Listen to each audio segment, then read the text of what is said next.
Yan. Nandito po tayo sa main beach ngayon. Yan. Ito po ang makikita nyo dito sa beach. Yan po. Ganda ng buhangin, no?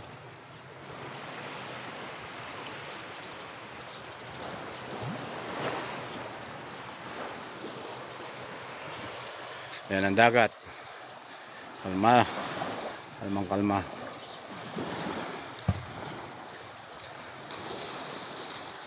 Dito tayo sa kuweba.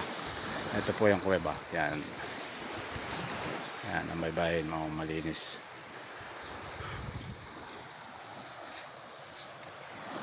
Okay na po. Malinis na.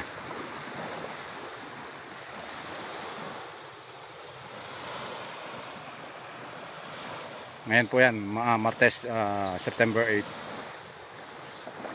Ayan na.